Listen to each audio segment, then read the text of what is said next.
en fait, cette session n'est pas une session d'expertise finalement. C'est vraiment, je vais le présenter comme étant un retour d'expérience. Je vois que certains d'entre vous pratiquent déjà l'agilité.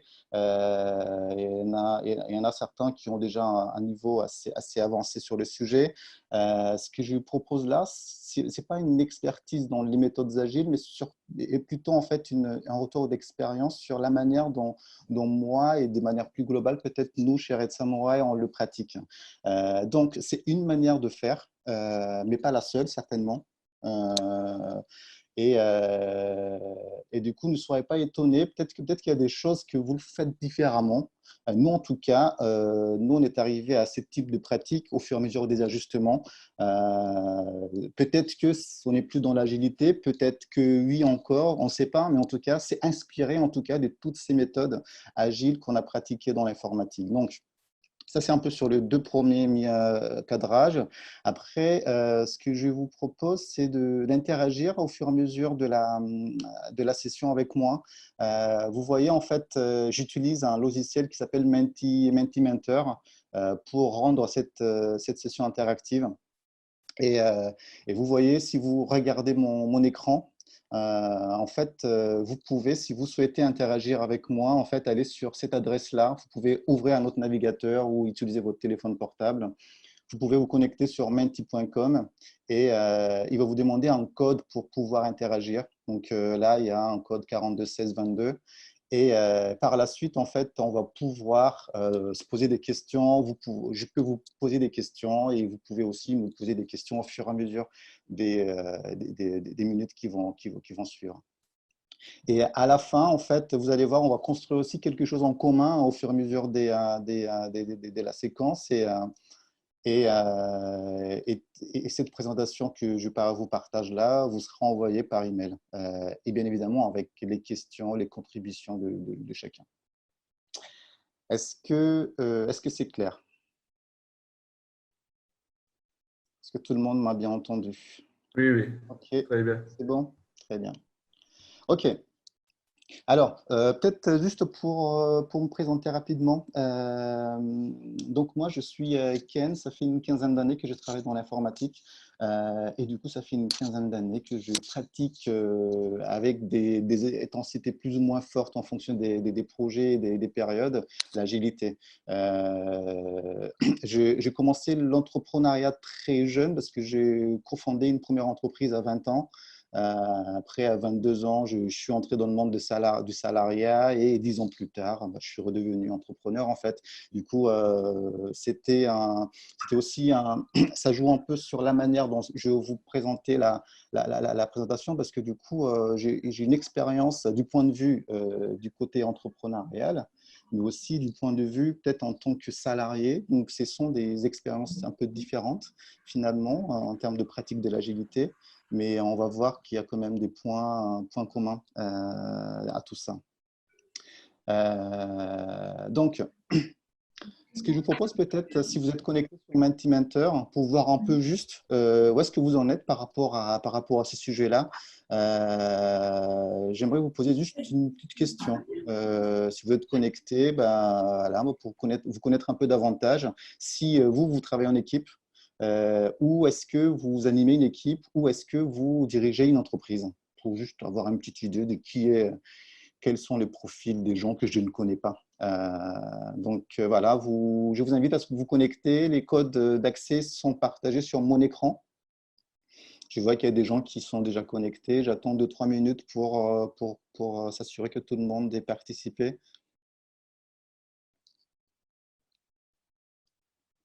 Donc, il y a une question, il y en a deux autres qui vont suivre. Donc, je ne sais pas s'il y a d'autres personnes qui se connectent sur Mentimentor ou pas. Là, je vois qu'il y a 5-6 personnes qui ont contribué. Vous voyez, hein, du coup, les résultats qui s'affichent sur mon écran. Hein. Je vois il y a des questions aussi, des gens qui posent. Je vous invite à privilégier Mentimentor pour poser les questions. Comme ça, on va pouvoir l'historiser et l'envoyer par email par la suite.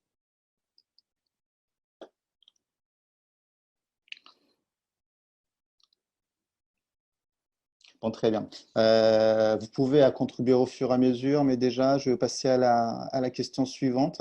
Euh, J'aimerais avoir un peu l'idée de ce que vous avez, de ce que c'est l'agilité finalement. Pour toi, c'est quoi être agile? Je ne sais pas si tu peux prendre un petit moment pour rédiger, enfin partager un peu ton avis autour de ça. Peut-être un mot, peut-être une petite définition personnelle, peut-être un retour des pratiques.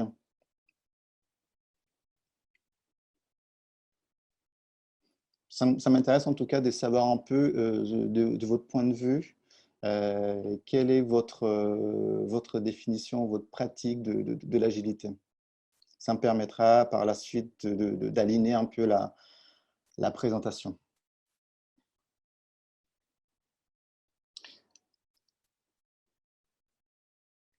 Donc c'est cool, je vois qu'il y a quelques-uns qui jouent le jeu sur Mentimentor. Très bien.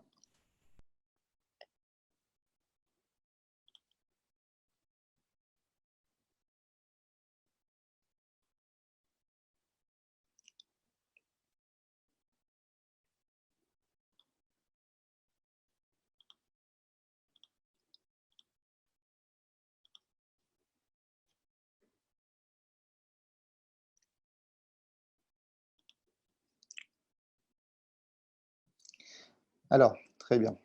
Ouais, c'est cool vos contributions. Très bien. Alors, je vais enchaîner sur peut-être une dernière question pour juste voir un peu les niveaux finalement d'adaptation que vous avez eu avec votre équipe. Donc, pour les gens qui travaillent en équipe, hein, peut-être, cette question va vous concerner. Comment vous vous êtes finalement réagi à s'adapter par rapport à ce confinement qui est arrivé assez brusquement. Comment vous avez mobilisé vos forces? Est-ce que c'était facile de se mettre en télétravail, de rendre les collaborateurs ou les membres de l'équipe un peu plus autonomes, les partages des informations, le maintien de la cohésion de l'équipe, peut-être la gestion de stress aussi? Vous avez une note de 1 à 5. Si, voilà, donc si c'était facile, vous mettez 0, 1, 2. Et si c'était un peu plus dur, vous pouvez augmenter votre note.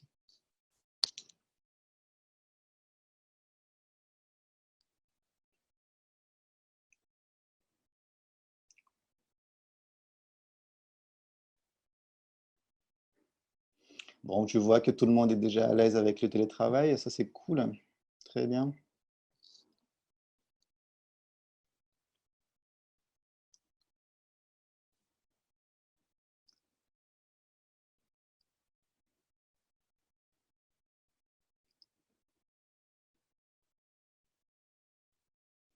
Bon, très bien. Merci pour votre contribution. Je vais passer, j'ai une dernière question, mais je le poserai à la fin. Euh, Mais j'aimerais vous présenter un petit. Du coup, c'est un peu la base de ce qui va suivre. Euh, c'est un peu une compréhension peut-être presque personnelle, une pratique, un retour de pratique plutôt de ce que moi j'ai compris de ce que c'est les systèmes complexes. Et surtout faire la différence peut-être entre compliqué et complexe parce que ça va jouer en fait, sur la démarche et l'état d'esprit de ce qui va suivre. Euh, une petite question pour vous. Selon vous, lequel de ces systèmes sont complexes? Donc là, je vous fais trois choix. Ici, c'est le cockpit d'un Concorde, un plat de spaghetti, les mouvements Daesh. Lesquels sont complexes? Lesquels sont, du coup, là, on est sur, est-ce que c'est compliqué ou complexe? Alors, je pose la question que sur le complexe.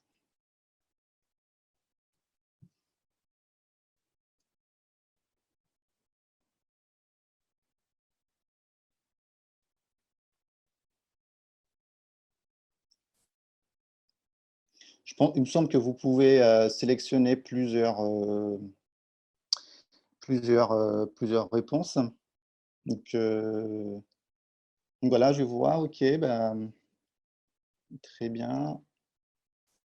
Donc, lequel de ces systèmes sont des systèmes complexes?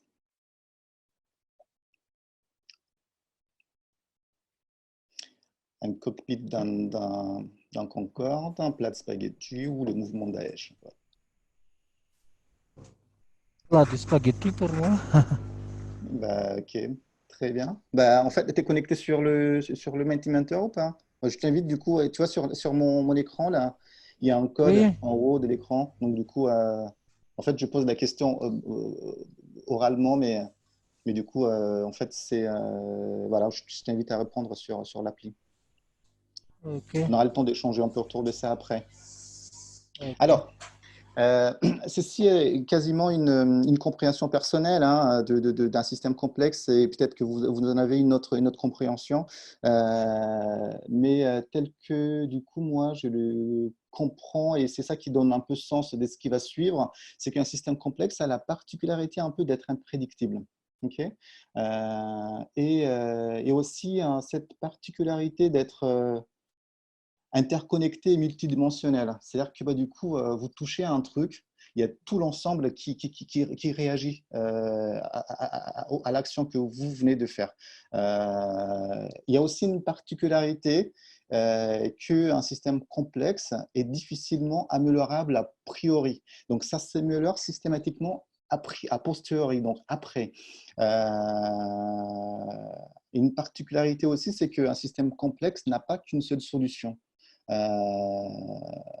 y en a systématiquement plusieurs solutions valables. Et ces solutions sont limitées dans le temps, plus ou moins longues. Il y en a certainement d'autres, mais en fait, ça, c'est ça qui va donner un peu sens à ce qui va suivre et qui est comment on résout finalement un système. Donc, si c'est un système compliqué, là, pour revenir à la question de sondage là, que je vous ai posé, en fait, pour moi, le cockpit d'un Concorde, en fait, c'est un système compliqué. Donc, comment on résout un système compliqué? On le simplifie. OK. Mais par contre, les deux autres, qui est le plat de spaghetti ou le mouvement Daesh, dans ma compréhension, c'est un système complexe. C'est-à-dire qu'il est quasiment impossible de reproduire la même disposition des pâtes sur un plat de spaghetti. Vous essayez de faire la même chose sur un autre plat, je ne sais pas si c'est possible. Avec le même arrangement des pâtes, avec la même disposition, la même texture. Et du coup, en fait, quand on essaie de résoudre un système complexe, il y a plusieurs manières de faire et en fait, ce qui va suivre va porter sur cette approche systémique. Je vais vous expliquer après à quoi ça consiste, mais en fait, c'est l'approche systémique, c'est quelque chose qui est à la base vraiment de l'agilité, parce que du coup, pour moi, je le mets enfin, c'est quasiment égal en fait.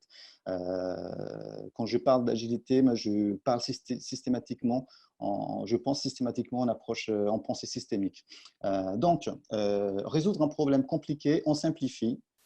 Résoudre un problème complexe, on entre dans une pensée systémique. Et là, c'est ça qui donne sens en fait à l'agilité. Alors, un exemple très simple pour que vous puissiez comprendre qu'est-ce que c'est le système, la pensée systémique. J'essaie de trouver un exemple qu'on connaît tous. Du coup, je vais vous prendre l'exemple d'un médecin généraliste. Parce que finalement, à mon avis, c'est le praticien qui, de par nature, utilise systématiquement la pensée systémique. Un médecin généraliste, quand vous allez le voir, en fait, systématiquement, il va vous poser un certain nombre de questions qui portent certes sur les symptômes que vous allez présenter, mais qui aussi va porter sur l'interconnexion que vous avez avec l'univers, enfin, avec votre entourage. Donc, il va vous poser la question, où est-ce que vous êtes allé, quel sport vous pratiquez, enfin, il ne va pas se limiter aux symptômes. Il va poser en fait une série de questions pour comprendre dans quel environnement en fait ce symptôme est apparu. Et par la suite, il va poursuivre par mesurer en fait le bon fonctionnement des organes vitaux. Donc, vous connaissez hein, les diagnostics, commencez par palper, écouter vérifier les tensions, les rythmes cardiaques et tout ça. Ce sont des checks systématiques qu'ils font. Et par la suite, c'est ça qui est intéressant, c'est qu'en fait, les médecins généralistes, systématiquement, il va raisonner par de cycles courts.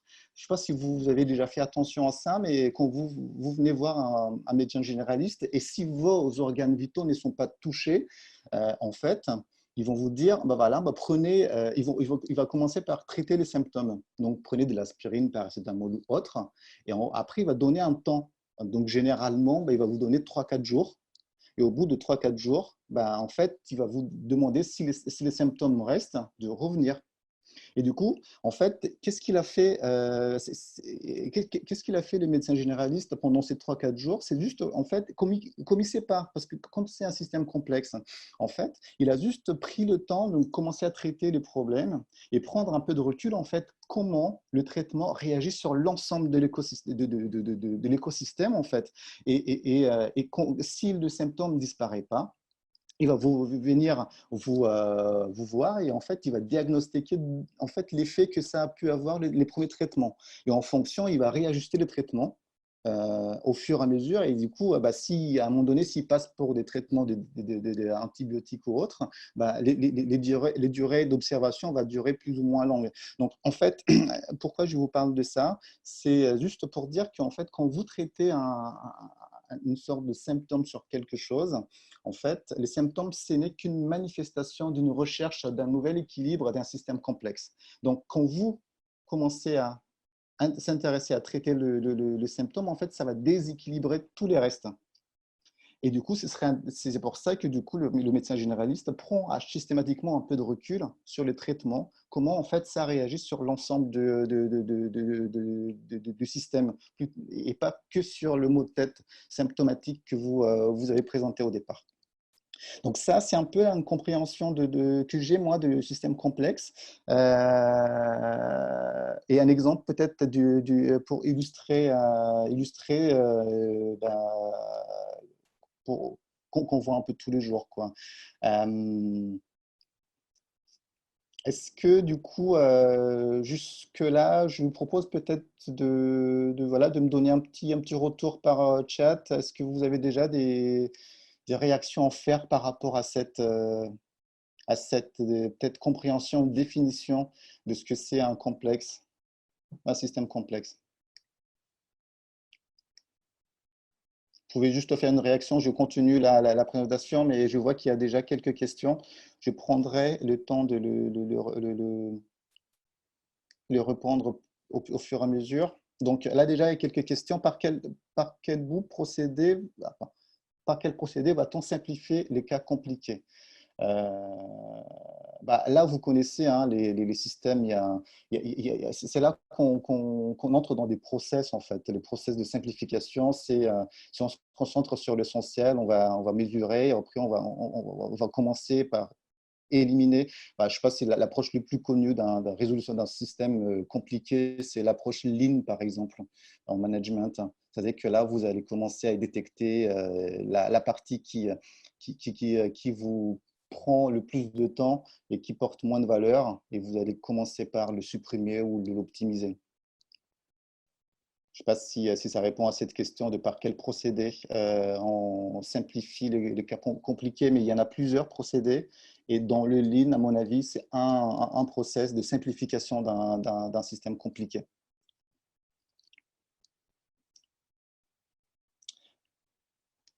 Alors, est-ce qu'il y a d'autres questions sur cette partie-là? Donc, je travaille en solo, OK. Après, je vais passer. Est-ce qu'un système complexe est un système chaotique? Je t'avoue que je connais pas vraiment enfin, j'ai pas une expertise suffisamment poussée sur le sujet de la théorie du chaos et de la complexité. Il me semble avoir compris que la théorie du système complexe est née justement, c'est une sous-domaine de la théorie du chaos. Mais je n'ai pas encore tout compris, le lien entre les deux. Je pense que si on prend un peu le temps de lire Wikipédia, on finira par comprendre, mais je n'ai pas Je ne suis pas allé plus loin sur le sujet pour le moment. Est-ce que simplifier les choses va résoudre le problème? Ben non, justement, ça dépend. Si c'est un système compliqué, potentiellement, ça peut le résoudre. Mais par contre, si c'est un système complexe, ben, il y a peu de chances qu'en fait, simplifier les choses va résoudre un système complexe. C'est ce qu'on va voir par la suite. Et d'ailleurs, tiens, cette question m'amène à vous raconter peut-être une histoire. Je ne sais pas si vous connaissez l'histoire du chat des Bornéo. Je ne sais pas si vous avez déjà entendu parler, vous pouvez chercher rapidement sur Google. Mais en fait, c'est quoi cette histoire de chat de Bornéo? C'est qu'il y a, dans les années 50, donc sur l'île de Bornéo en Asie, en fait, il y avait, l'île souffrait d'une épidémie, un peu comme on a actuellement, mais là, pour le coup, c'était sur le paludisme. Et du coup, l'autorité locale était un peu débordée. Ils ont fait appel à l'OMS, donc l'Organisation mondiale de la santé, pour avoir un coup de main. Et l'OMS avait une solution toute faite pour résoudre ce type de problème, qui était la solution de l'époque. Vous connaissez tous la solution du DDT. Et du coup, l'OMS, à un moment donné, en fait, est arrivé à Bornéo. Ils ont aspergé l'île de DDT. Et bien évidemment, les moustiques vecteurs du paludisme a disparu, avec elle, le paludisme. Et sauf que, comme ce n'est pas un système compliqué, mais c'est un système complexe, en fait, il y avait des phénomènes un peu bizarres qui se sont manifestés par la suite. Qui est un truc un peu bizarre, c'est que les toits des maisons se sont effondrés. Vous allez me dire, oui, mais pourquoi les toits des maisons se sont effondrés? Mais en fait, ce qui s'est passé, c'est qu'à un moment donné, en fait, les DDT n'ont pas tué que des moustiques. Ils ont aussi tué les guêpes. Et le guêpe qui assurait en fait un contrôle d'une population de chenilles qui attaquait le toit qui était fait en chaume. Et du coup, le fait qu'il n'y a plus de guêpes, les chenilles, en fait, du coup, commençaient à augmenter leur population. Et du coup, ça montait sur le toit. Du coup, le toit en chaume a été attaqué par les chenilles. Et les toits des gens de Bornéo tombaient sur la tête, quoi. Et ça ne s'est pas arrêté là, visiblement, parce qu'à un moment donné, euh, les, euh, les insectes étaient contaminés et il y avait un truc un peu bizarre, c'est que les lézards, qui est le lézard gecko qu'on connaît à La Réunion, en fait mangeaient les insectes. Sauf que les lézards résistaient aux DDT. Les DDT mettaient beaucoup de temps à disparaître à l'intérieur du lézard. Et le truc, c'est que le lézard était dans la chaîne alimentaire du chat. Et du coup, le chat mangeait les lézards contaminés. En fait, du coup, les chats ont disparu sur l'île de Bornéo. Et quelques années plus tard, quand il n'y a plus de chats, les souris et les rats sont revenus. Et en fait, quelques années plus tard, l'autorité de Bornéo a fait appel à l'OMS de nouveau, cette fois-ci pas pour éradiquer le paludisme, mais la peste.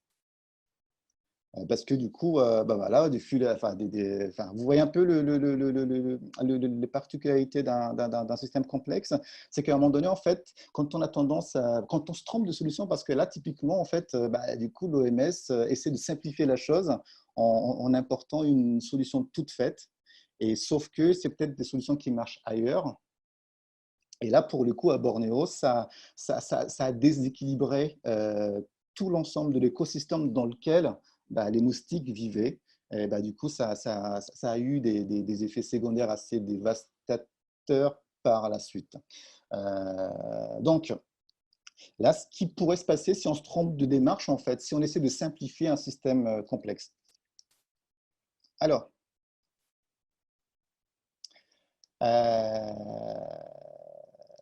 donc, pour ce qui va suivre, on ne va pas entrer dans la simplification parce que là, du coup, vous avez compris, la simplification s'applique au système compliqué.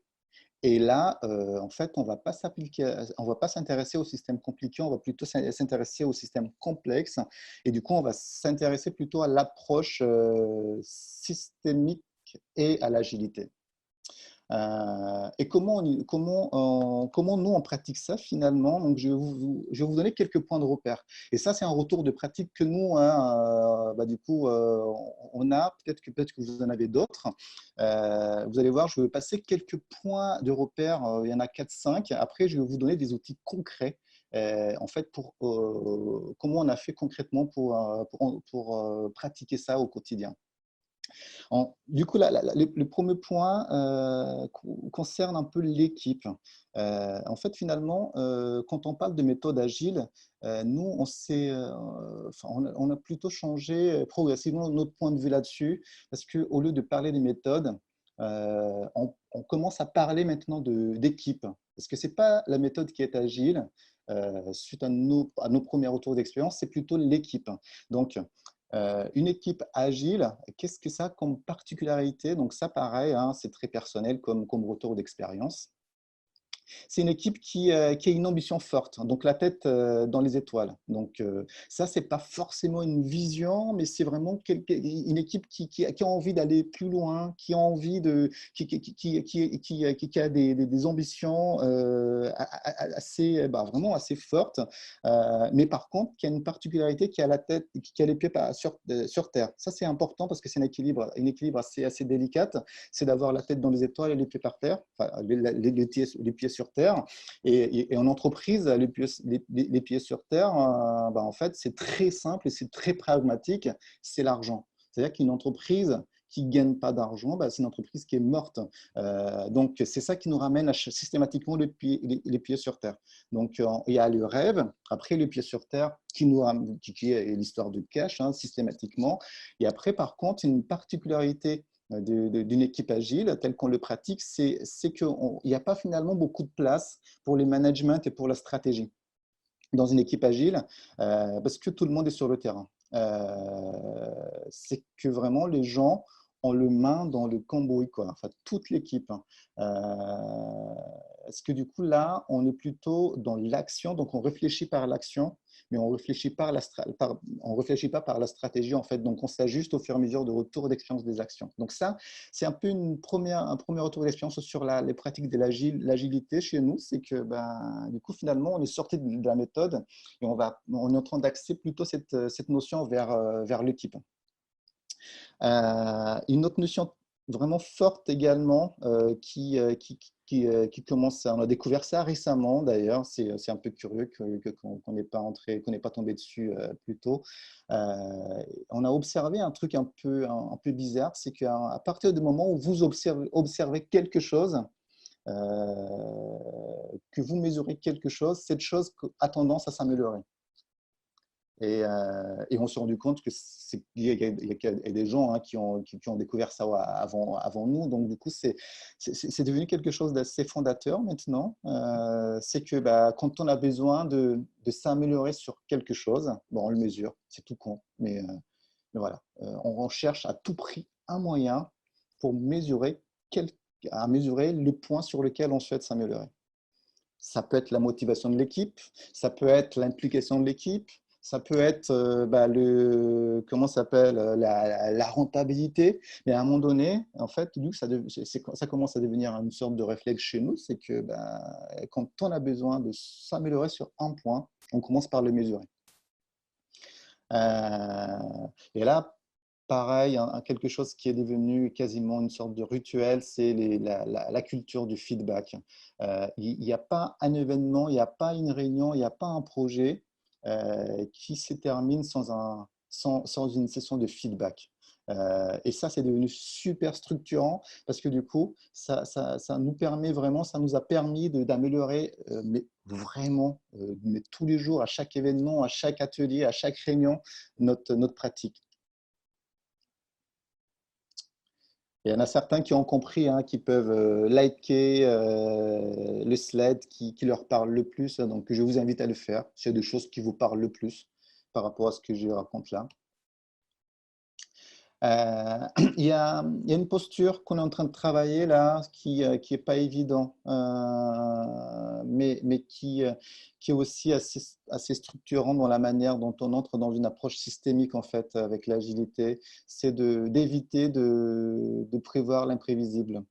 En fait, du coup, on commence à sortir un peu de cette manière de prévoir l'imprévisible ou d'éviter les risques, mais on est en train de travailler des capacités justement pour limiter plutôt l'impact de l'imprévisible ou des risques plutôt que de l'éviter. Parce qu'on s'est rendu compte que, en fait, le risque apporte l'opportunité. Et quand on évite le risque, bah, on évite aussi l'opportunité qui vient avec. Je vous donne un truc un peu con, par exemple, vous définissez, tiens, bah, il y a un risque il y a un risque si vous nagez dans le lagon, qu'il y a un requin, enfin, c'est un truc un peu d'actualité, si vous venez pas nager dans le lagon, bah, du coup, vous allez rater peut-être des opportunités qui peuvent exister autour de ces périmètres-là. Donc, du coup, on est en train de travailler une posture qui est, au lieu d'éviter le risque, en fait, plutôt se concentrer à limiter l'impact négatif de ce risque sur l'activité de l'entreprise ou sur le projet. Il y a Régis qui me demande, oui, bah, le Mentimeter est en haut, Régis. Il était masqué, mais il est sur mon écran. Alors, il y a aussi un point qu'on a compris récemment, c'était la confusion entre le multitasking et les multicompétences. En fait, on a toujours dit qu'en agilité, il faut privilégier en fait les multicompétences. Mais en fait, on a un peu confondu ça avec les multitâches, les multitâches. Et en fait, on s'est rendu compte assez vite qu'en fait, on est incapable de faire correctement plusieurs choses à la fois. Et du coup, c'est quelque chose qu'on est en train d'arrêter, ça, progressivement, c'est de faire plusieurs choses à la fois. Donc, c'est vraiment de définir des focus et de traiter les choses les unes après les autres, en fait. Mais par contre, une différence vraiment fondamentale qu'on est en train de faire, c'est la différence entre les multitasking et la multicompétence. La multicompétence, c'est une compétence une capacité qui est super intéressante pour le coup, pour pouvoir appréhender un système complexe, pour vraiment pouvoir justement sentir les différentes dimensions d'un système complexe. Mais par contre, les multitâches, du coup, on est en train de sortir de ça. Et les derniers points, d'ailleurs, si vous avez l'occasion, il me semble que les films est de nouveau sorti sur Netflix en ce moment. C'est un film sur un maître sushi qui s'appelle Jiro. Certains d'entre vous le connaissent, l'ont vu certainement. C'est un maître sushi japonais. Et le film s'appelle Jiro rêve des sushis, un truc comme ça. Et ce monsieur-là a une particularité vraiment fascinante et intéressante et inspirante, c'est que son seul but dans la vie, c'est que demain, il fera un sushi meilleur qu'aujourd'hui.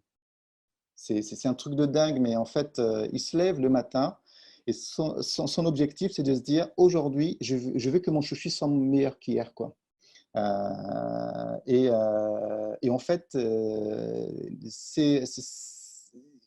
il s'améliore, il répète. Là, sur sa citation-là, c'est assez intéressant, c'est en anglais, mais vous pouvez facilement trouver la traduction en français sur Google. Mais en fait, il dit que il répète les mêmes choses tous les jours, tous les jours, tous les jours, tous les jours.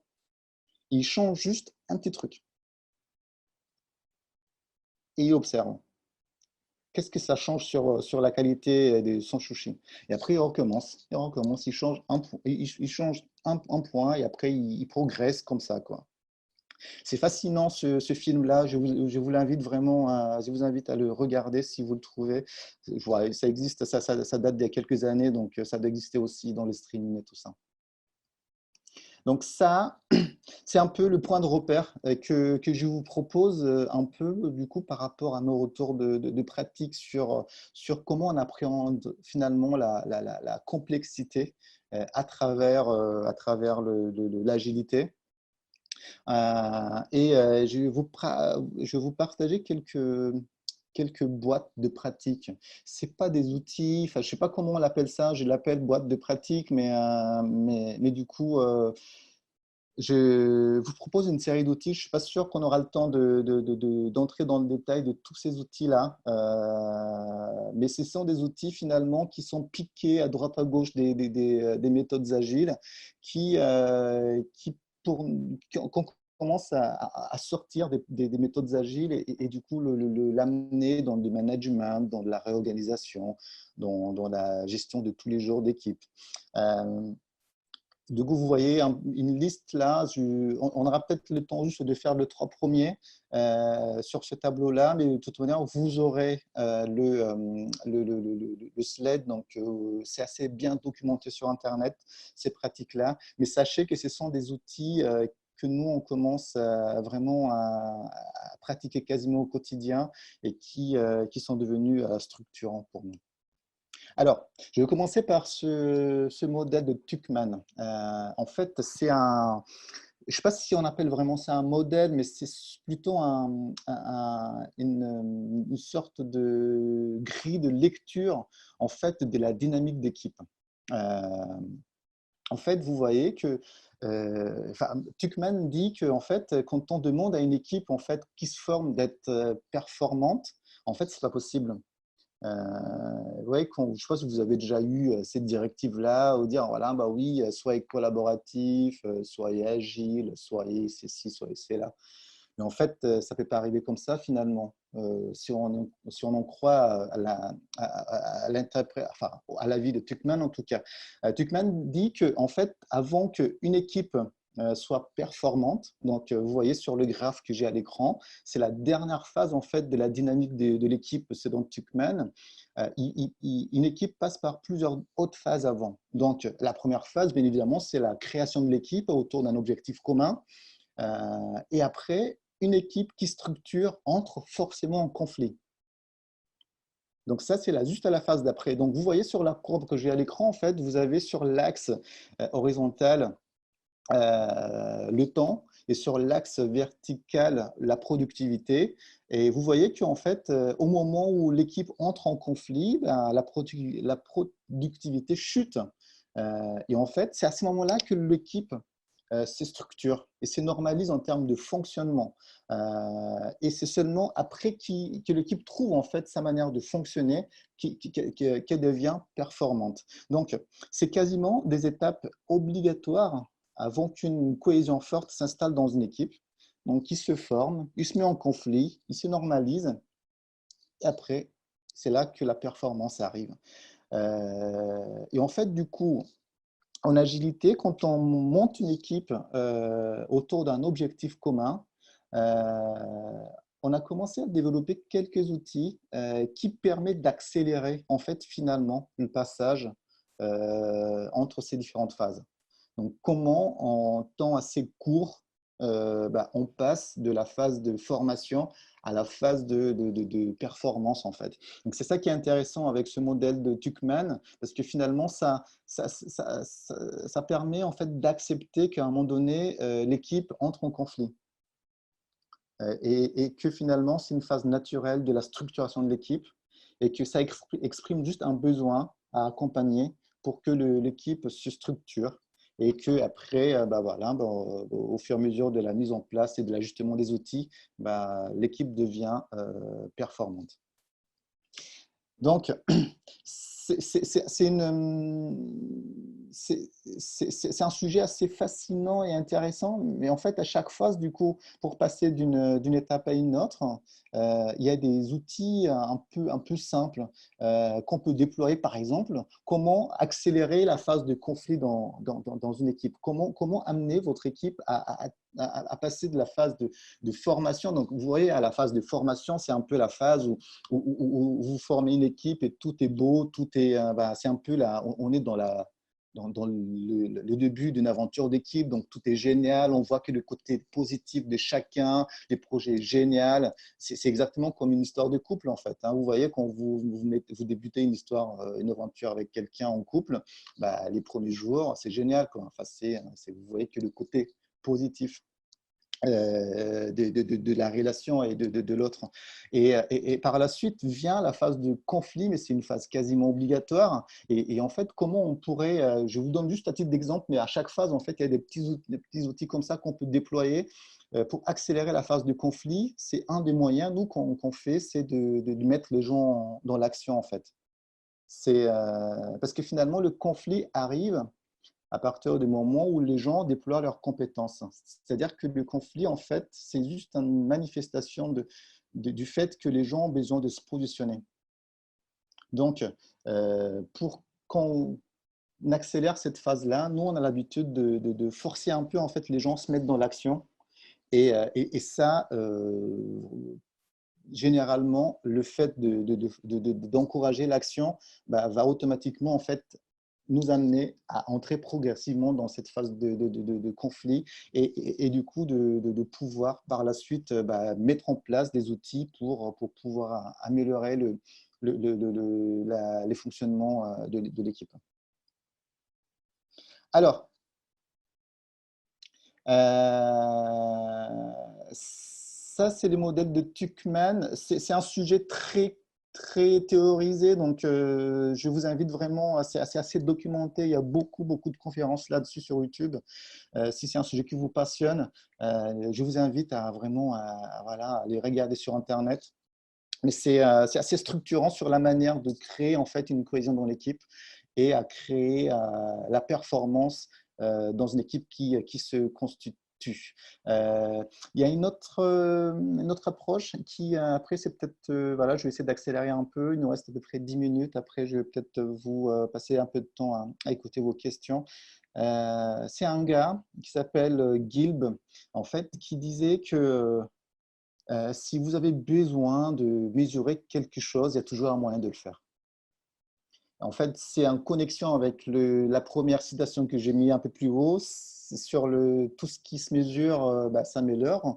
En fait, là, Guild dit que même les choses les plus subjectives qu'il y a au monde, vous pouvez toujours trouver un moyen pour le rendre objectif, en fait.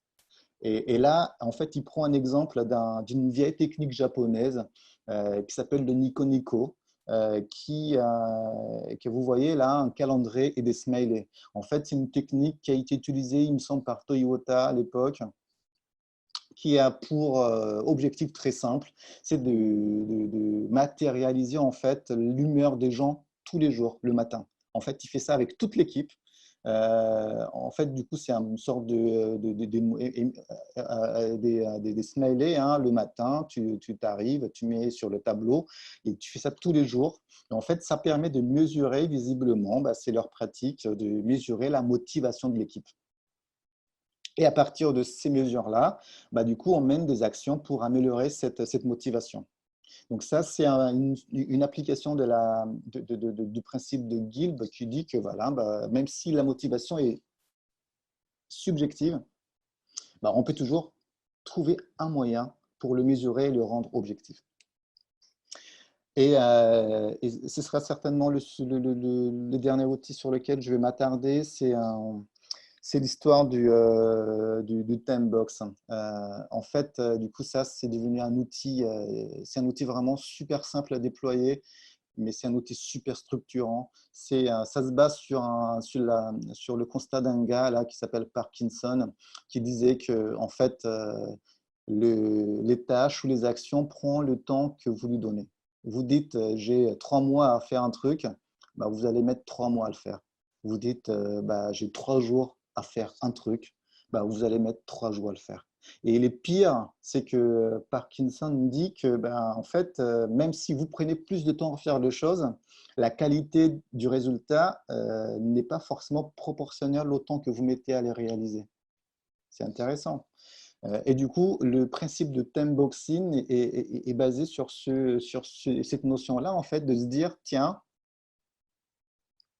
je dispose d'un temps, j'ai fait au mieux avec ce que j'ai à ma disposition par rapport à ce temps-là, et après, à la fin du temps, peu importe le résultat que j'obtiens, j'arrête et je fais un rétrospectif de ce que j'ai pu faire, et après, je décide, est-ce que j'ai refait une autre session de time boxing ou est-ce que j'arrête en fait?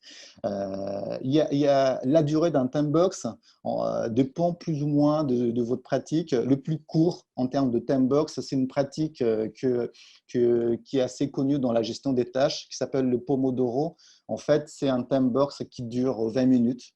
En fait, vous avez un truc, vous avez besoin de faire un focus dessus. Vous mettez le timer et vous vous concentrez pendant 20 minutes. Vous faites une pause de 5 minutes, vous faites un petit bilan rapide, et après vous renchaînez sur d'autres 20 minutes. Ça, c'est le time box le plus court. Après, il y a des time box dans l'agilité un peu plus long qui durent 3 mois. Je n'aurai pas le temps forcément d'entrer dans le détail, mais nous, on commence à pratiquer une technique qui s'appelle l'OKR. Et l'OKR dure 3 mois. Et après, vous avez d'autres time box. Là, sur le slide, là, j'ai écrit Sprint Design. C'est un time box qui dure une semaine. Ça, c'est une technique qui a été inventée par Google pour expérimenter en fait des nouvelles solutions. Et c'est un time box d'une semaine maximum. Donc, en fait, voilà, ils font le maximum pendant une semaine et de toute manière, ils arrêtent au bout d'une semaine et peu importe les résultats, et ils font le bilan et soit ils refont un autre time box derrière, soit ils passent à la poubelle les résultats. Voilà. Voilà, voilà, je pense que j'ai à vous partager jusque-là. Il y a d'autres, je vais vous partager le slide. Hein. Je n'aurai pas le temps d'entrer sur les autres outils, mais vous allez voir, il y a d'autres outils qu'on pratique beaucoup. C'est le daily meeting, le rétrospective. Et j'ai parlé rapidement tout à l'heure, c'est le OKR. Ça, c'est assez fascinant, mais c'est long à expliquer. Ça mérite presque peut-être une autre conférence pour entrer dans le détail. Et j'en ai parlé tout à l'heure, un autre outil très simple, c'est le feedback. Et ça, c'est pareil. C'est un outil très simple à mettre en place, mais avoir cette habitude de systématiquement avoir un feedback quand on fait quelque chose, c'est devenu super structurant vraiment pour nous. Donc, à retenir, s'il y a que 3 choses à retenir sur tout ce que je viens de raconter là, je vous propose de noter ces 3 points-là. En fait, parce que ce sont les 3 points finalement qui sont vraiment les points leviers pour appréhender la résolution d'un système complexe avec l'agilité. C'est apprendre à travailler en cycle court. Donc ça, là on vient de voir un peu le time box peut nous aider à entrer dans ce travail en cycle court.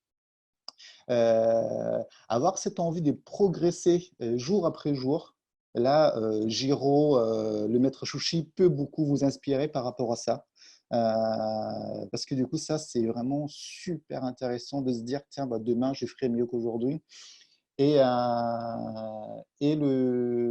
les derniers points, c'est peut-être de s'inspirer du modèle de Tuckman pour prendre soin de la cohésion et de la performance de l'équipe. Parce que finalement, comme je disais un peu plus loin, l'agilité, finalement, ce n'est pas une méthode, mais c'est avant tout une équipe, quoi. Voilà ce que j'ai à partager avec vous peut-être ce matin. Je vais commencer à répondre aux questions. Mais peut-être déjà, au même temps que je réponds aux questions, je vous affiche une question là, si vous voulez bien vous reconnecter sur Mentimentor. Après, on prendra peut-être 5-10 minutes pour répondre aux questions si vous en avez au micro. Mais je vais déjà commencer par répondre aux questions qui sont sur le Mentimentor. En même temps, si vous le souhaitez, je vous invite également à répondre à une question que je vous pose sur Mentimentor pareil, c'est que qu'est-ce que ça vous donne envie finalement de faire tout ce que je viens de vous raconter là. Si vous avez une idée, je vous invite à le partager. Le temps que je vois les différentes questions. Donc, est-ce que la simplicité signifie forcément efficacité? Je ne sais pas en fait. Je n'ai pas la réponse à cette question. Je ne sais pas qui l'a posée, mais je ne sais pas.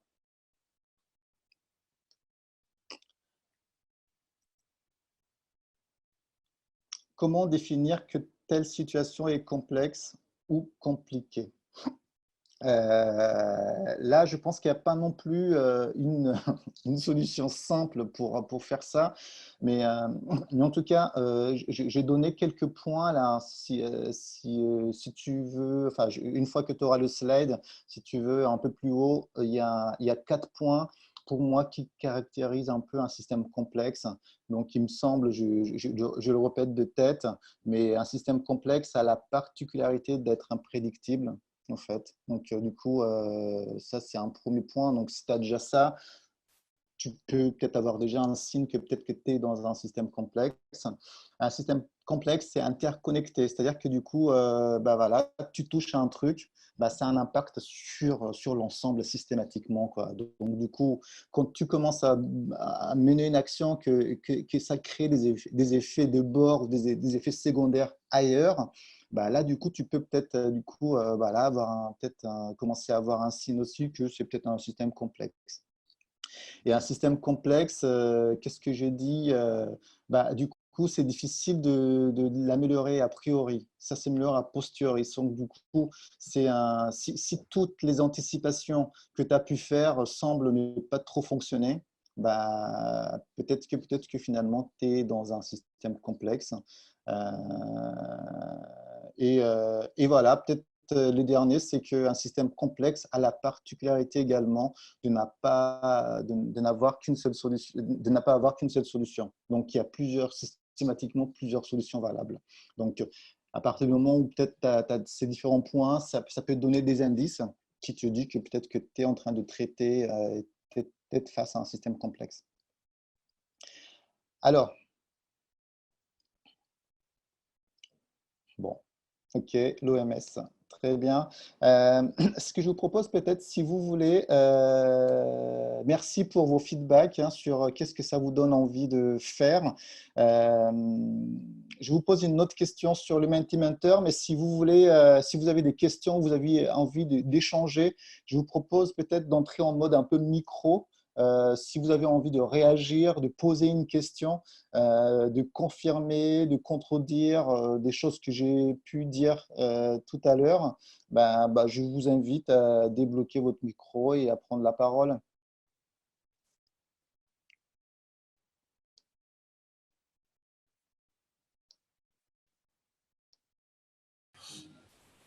Alors, moi, effectivement, j'ai une question. Si c'est, Oui.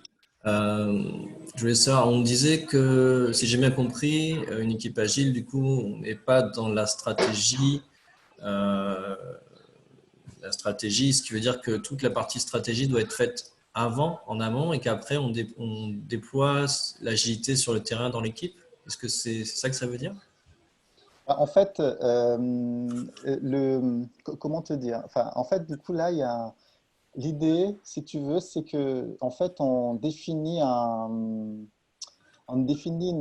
destination, en fait. Donc, je ne sais pas si on appelle ça une stratégie ou pas, mais on définit en fait un point de destination. Et après, l'équipe va essayer d'expérimenter plusieurs choses pour essayer d'atteindre cette destination. Mais ce ne sera pas au manager de définir comment on atteint la destination, en fait. Tu vois ce que je veux dire? L'équipe entre dans une démarche d'expérimentation et d'itération pour aller pour se rapprocher au plus près de cette destination.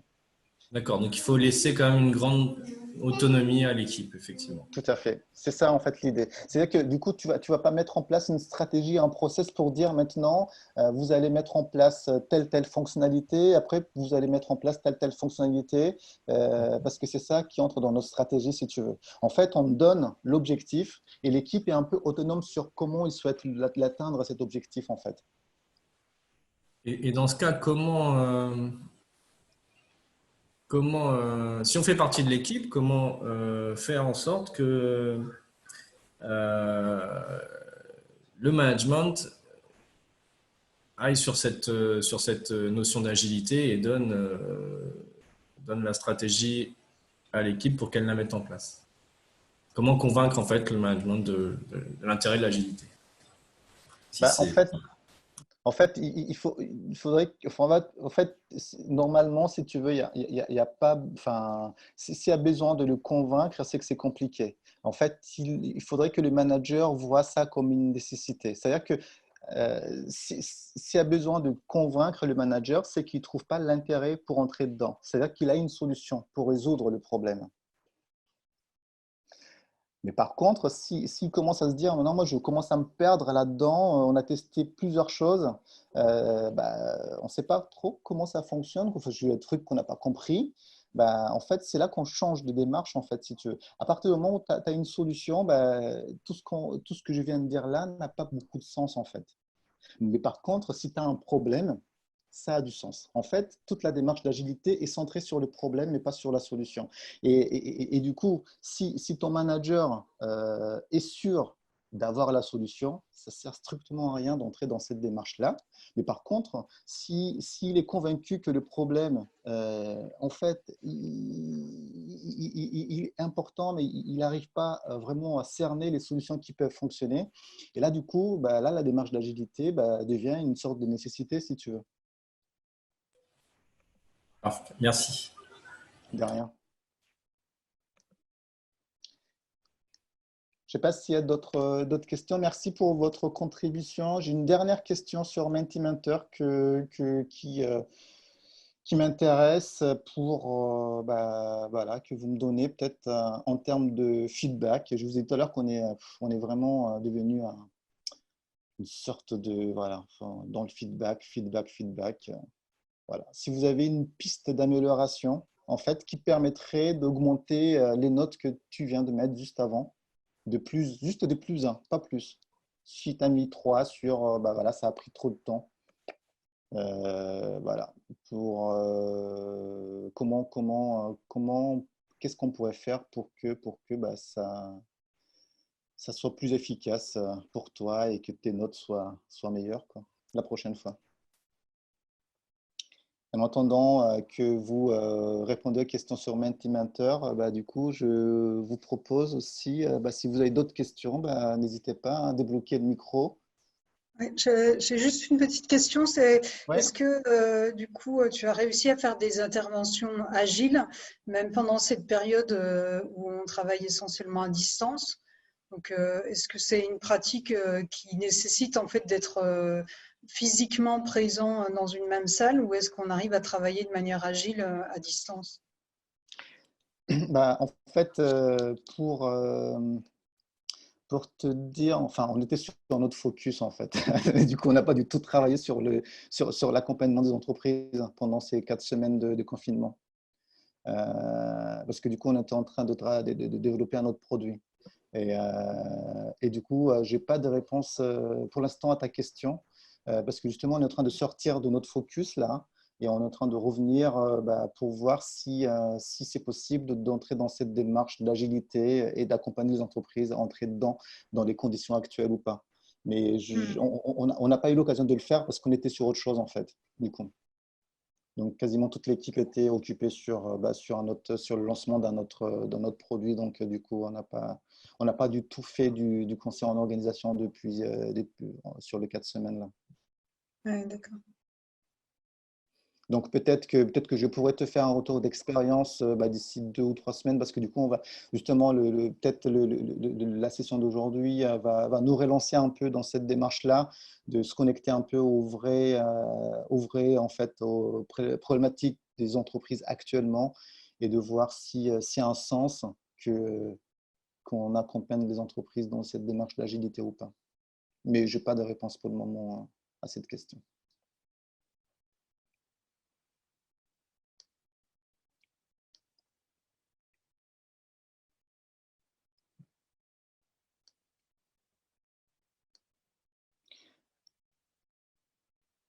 Alors, je pense qu'il n'y a plus de... voilà, on a dépassé un peu le temps. Si vous avez plus de questions, il ne me reste plus qu'à vous remercier pour votre contribution et votre participation active.